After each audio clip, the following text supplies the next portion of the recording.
Everyone is talking about inflation. Inflation.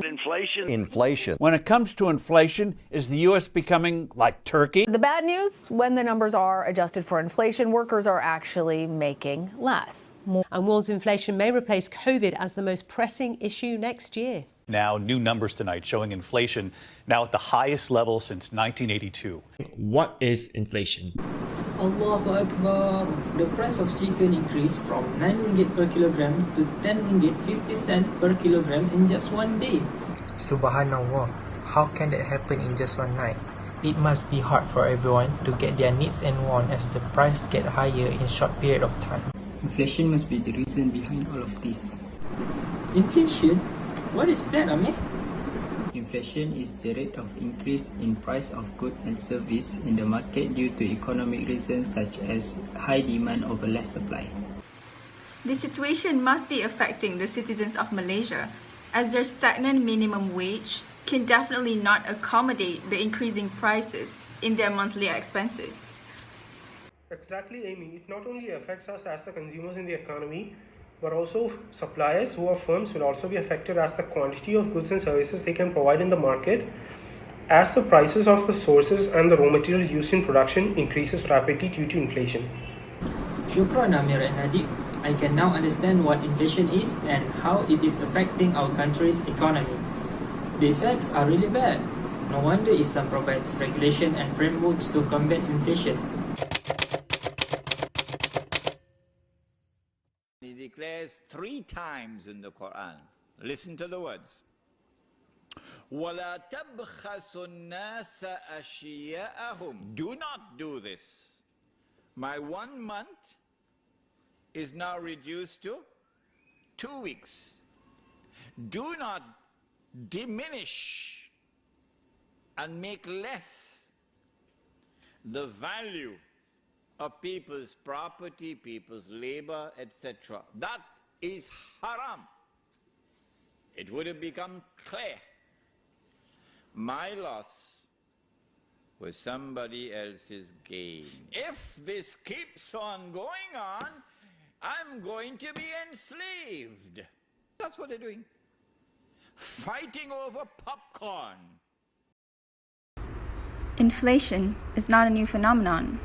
Fiqh scholars acknowledge and accept the occurrence of inflation as an inevitable part of the economic system. It is perceived as a natural phenomenon that is driven by economic imbalances. Natural factors that affect inflation, such as the imbalance of aggregate supply and aggregate demand and scarce resources, are acknowledged by the scholars. Natural disasters such as earthquakes and floods are also inflationary factors that are inevitable. However, Fiqh had to step in and interfere because of the presence of exploitation, manipulation, corruption, and injustice that fuels modern day's inflation to no avail. Increases, these have happened on his watch over the last year. And so, it's not just Republicans and business leaders saying this. Even Larry Summers, from the Clinton White House and the Obama White House, former Treasury Secretary, who's saying that this White House has it all wrong. They're looking to shift blame. And even worse, if we follow through on their policies, prices are going to go even higher. But there's a deeper structural reason for inflation, one that appears to be growing worse. The economic concentration of the American economy in the hands of a relative few corporate giants with the power to raise prices. The underlying problem isn't inflation per se, it's lack of competition. Corporations are using the excuse of inflation to raise prices and make fatter profits. The unjust impact of this human error-based inflation has led to scholars speaking up, as this vile nature is against the Sharia and the Islamic principles of economy. As a result, many lives of the people are compromised, pushed to the corner, and left with tons of surging costs of living. We all know that inflation in our country is quite high right now. We can see a lot of things are getting expensive, such as chickens, vegetables, and so on. The price of gas and other fuels are also quite high right now. As we are living in the country that have inflation right now, of course it will affect us. Plus, as a student, I don't have any other income and only use the pocket money that given by my parents. As the rate of inflation in our country are getting higher, my cost of living are also getting high.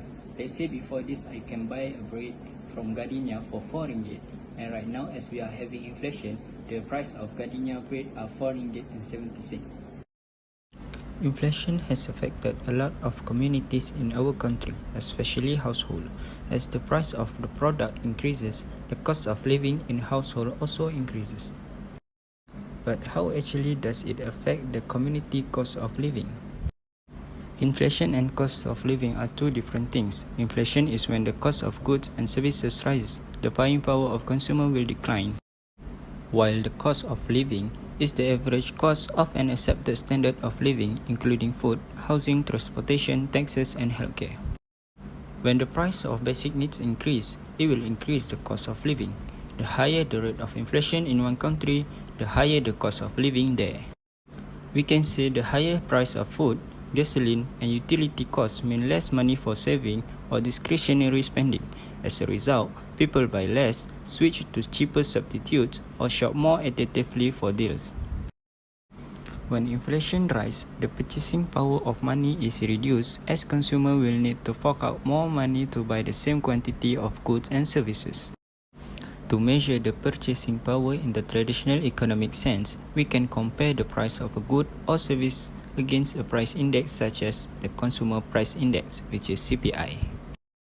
For example, Consumer Price Index CPI increased 2.9% in October 2021 to 123.7 as against 120.2 in the same month of the preceding year due to the base effect last year. The increase was driven mainly by a double-digit increase of 11.3% in the transportation sector. This is because of the government setting the RON95 fuel ceiling price to 2 ringgit 5 cent per litre in March 2021, which was higher than the average price of 1 ringgit 67 cent in October 2020. Thus, we as a consumer need to spend more money to get the same amount of product, and this is how inflation affects our livelihood. And how does a society survive through a period of inflation? By taking out loans. Inflation has always favored the borrower in most cases. Whenever there is a surge in the rate of inflation in a country, you will be able to observe a rapid increase in the demand for loans in that country. When a person takes a loan of 10,000 ringgit from a bank and repays it after 1 year, the value of what he repays is lesser than what the value was when he took out the loan. Whereas for the lender, he receives a lesser amount than what he gave out as loan. But these days, when there is inflation in an economy, the banks always set interest rates higher than the annual rate of inflation. These also have an impact on the savings and spending habits of the people. In the South American country of Venezuela, for example, when the value of the Venezuelan bolívares sunk to a massive 2 million bolívares for $1, the minimum wage of the country also dropped to less than $1 per month. As a result, many of the citizens of Venezuela was pushed into poverty and starvation. Recently in Turkey, when the value of the Turkish lira plunged and inflation surged to its 19-year high of 36.1% in December of 2021, many people who did not have investments and had savings, of which a large portion of their assets' purchasing power were wiped out. At the same time, the spending of the people increased. There was a condition of panic buying throughout the country because of the concern that inflation was going to surge even higher. A predictable response to declining purchasing power is to buy now rather than later. As of all those issues regarding the economy from outside and inside the countries, we need to refer back all these issues to the root of Islamic teaching, which is the Sharia of Islam. Islam prohibits any form of transaction that is related to usury or similarly known as interest charge. Therefore, an interest-free system is suggested in the Islamic economy. It is because interest creates market imperfection. Islam also prohibits future contracts and speculative transactions, as it increases uncertainty that leads to inflation. Islamic scholars also suggest the implementation of the indirect tax such as sale and service tax to reduce the money supply and increase government revenue. Other than that, profit and loss sharing based financing systems should be implemented in full, replacing interest-based financing to fund output.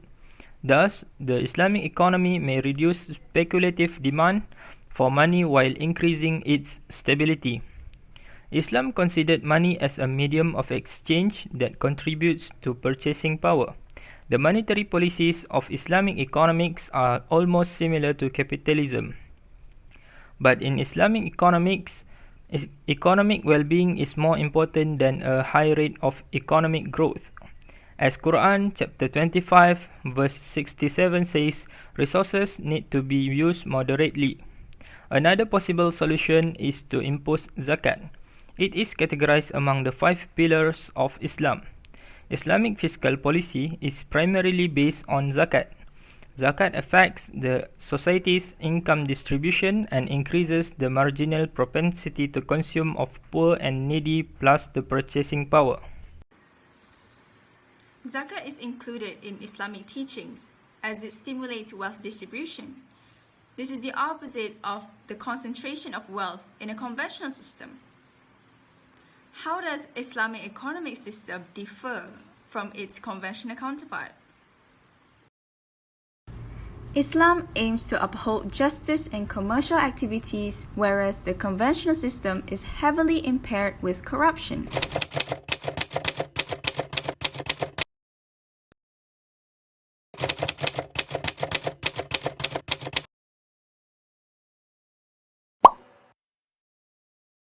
Price control or taksir is originally prohibited as the law coerces the seller to determine prices within certain boundaries. This is haram due to the Islamic law where mutual satisfaction from both sides of a business transaction is mandatory. However, the controversial method was concluded as permissible only if it is imposed to control price exploitations in the market.